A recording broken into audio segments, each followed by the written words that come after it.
So in my attempt to put a headliner in a 32 Studebaker, which had no headliner, I cut a piece of Luan yesterday shaped like the space that the headliner would go up into. And then I put it up in there, sort of propped it up into place. So now we have a nice, clean, flat piece of Luan to act as something to hold the headliner up. And I've been telling you for a while that I had this material, which is diamond pleated. They call it diamond pleated because see how the stitches cross over and they make it into diamond shapes. This was back in the day when I was a kid. They had what was called rolled and pleated, and rolled and pleated had stitches that went all up and down, so it made little channels up and down the material, and people made aftermarket car interiors out of that. And then they came out with diamond pleat, which is what this is, and it's basically it's the same thing, but instead of having the channels go up and down, they cross each other all the way up and down, and that makes these little diamonds. Some people said this looks like a mattress material. Well, I guess it maybe does nowadays. I don't know if mattresses were made that way back then, but still, it's pretty. This one obviously gets dirty easy. This one, something's touched it somewhere, and it's got a little dirt here. But the piece I need is I'm probably able to roll off enough to get what I need. I've got quite a lot of this here. So what I'm going to do is I'm going to take this piece down from inside the car, and I'm going to set it so that that side that's facing down is up. And then I'm going to put I've got some Loctite grabber glue, and I'll put it on there, and then I'll drape this over it, and then I'll trim the edges, and then I'll put that back up in there, and that will be the first part of my headliner.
So I bought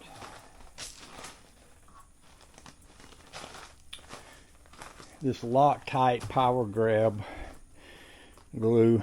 It might not have been the right kind because it doesn't seem to be sticking very well to that foam on the back of that thing.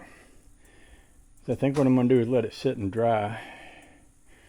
I still need to flip up this corner and put a little bit up in here. I've got another tube of it, so we'll give that a few minutes to try.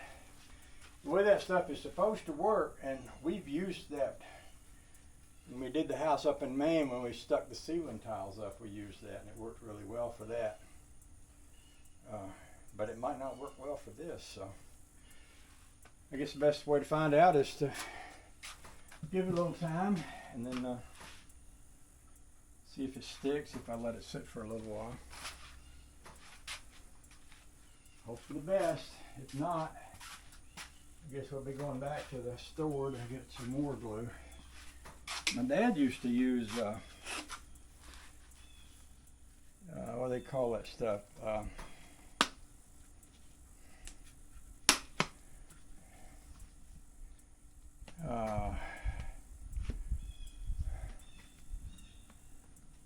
He used to use trying to think what they call it. There's a kind of adhesive that you put on and you let it dry, and then you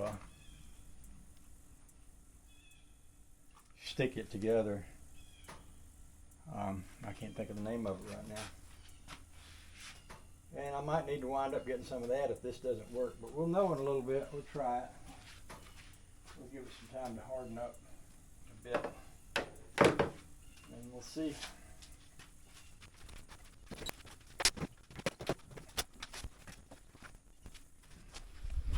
I wasn't liking the looks of how that was going very much, so I went back to the hardware store and I got me some contact cement. Now the way contact cement works is that you apply it to both surfaces and you let it dry, and then you touch them together and they stick. Now here's some places where I put this glue on here that I bought, this Loctite glue, and it didn't really stick so well. In fact, this is probably not stuck at all, but this is also the part where I couldn't mash it down good and solid. So over here, it was mashed down. I had like toolboxes and everything, so it did stick, kind of, sort of. I'm not wild about it, but we'll call it good enough for now. And what I'm going to do is I went out and bought me some contact cement, and I'm going to apply it the way you're supposed to. And I'm going to let it dry, and then I'm going to touch it together, and then I'm going to weight it down and let it harden, and then I'll come back and do the other side. So I'm going to paint all of this side and all of this, and then bring this over and put the weight on top of it the same way I did over there. And then I'll probably go take a nap or something, give it plenty of time to harden up. Of course, you have to put this on here, and then you have to wait 15 or 20 minutes for it to dry, and then you touch it together. And then it's a good idea. It'll stick immediately, but it's not a bad idea to let it sit. I think it says on here, let it sit for something like 72 hours. I don't know. But I'm going to do that. I'm going to do this side, which is going to take me about a half hour by the time I put it on and then wait for it. And then after that, I'll go eat me a tomato sandwich and take a nap and let that dry, and then come back and look at it later, hopefully. You got to think about that. See, when I try to get this back in the car, if you saw how difficult it was to get it out of the car, but you can imagine how difficult it's going to be to get it back in the car with that material stuck to that piece of plywood, because it's a very tight fit when it goes in there. And it would be really easy to scuff up the edges or knock it off or something like that. So I want it to be stuck on there really well. So with that said, and without further ado, I am going to get my trusty screwdriver and my little stirring stick, and we're going to open that can up, and we're going to paint all of that with a brush.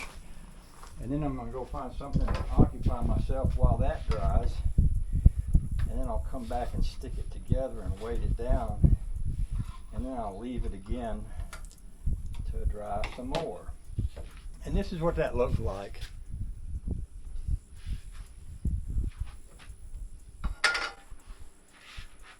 Sometimes it's not a bad idea to make some steering sticks whenever you're cutting up pieces of wood. You got a little bit of this stuff left, a little bit of wood left. Save them for stuff like this.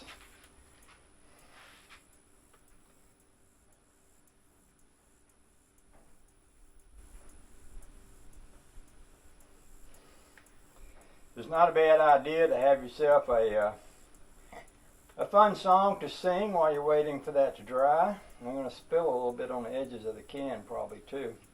So I do something like this. I'll go, oh my darling, I always think of Quick Straw McGraw, I think, sung this song one time very badly. Oh my darling Clementine, you're lost and gone forever, and your shoes are number 9 or something like that. Oh my darling, oh my darling, oh my darling Clementine, you're lost and gone forever, I guess you fell in the mine. Oh my darling, oh my darling, oh my darling Clementine, I hope you can catch a football because we're playing tonight, man. You just make up your own words here. Alright, now let's get a paintbrush and we're going to smear that all over it. I think that's pretty well mixed up. Oh, I should have got my gloves. I'm going to go get my little rubber gloves and I'll be right back. By the way, the weather for this is just about perfect today. I've had a few nights where I haven't had to run the air conditioner or the heater or anything. The weather's just been absolutely perfect, and right now it just feels right. You know what I mean? So I think it says on the label here to do this in a certain temperature range, and I think it's safe to say we're in that certain temperature range.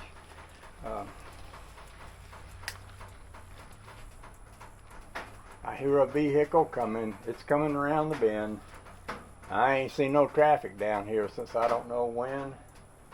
It might not be on our road. It might be on someone else's road. Oh yeah, okay. Should I read any more instructions here? I don't think so. I think I read enough to know what I'm doing. Used to watch my dad use this stuff a good bit. You know, he was an upholsterer, so this was something. I was always a little bit amazed when I would see him use this stuff, because when he did, you know, it wouldn't be like normally you think in terms of, if you're using something like this, where you're thinking in terms of like painting it on there and then sticking it together, but in this case you don't. You paint it on there and then you let it dry and then you stick it together, which is pretty interesting. The glue doesn't stick. The glue doesn't stick all over everything. It just sticks to itself. So when the glue touches itself, it glues itself down. For example, if I paint this board and I got some out here, well, this out here won't stick to that piece of plywood because there's no glue on that piece of plywood. If that makes any sense. And my biggest challenge almost always is being patient enough to do a good job of this, because I just want to pour it on there and spread it around and call it good. Hard for me to be patient and wait. I'm not a very good waiter. Sometimes I'm better than others, but I think all in all, if you was to grade me on my waiting skills, I wouldn't score very high. I don't believe. This is what I want to do. I just want to pour it on there and spread it around.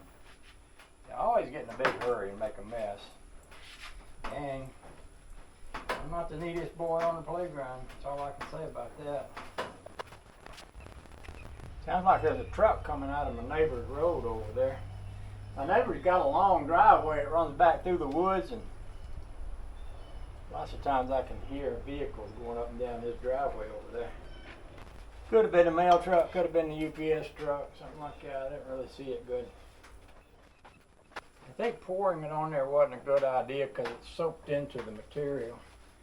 It might come through the other side and make it look bad, and if it does, I'll have to throw this away and start over again.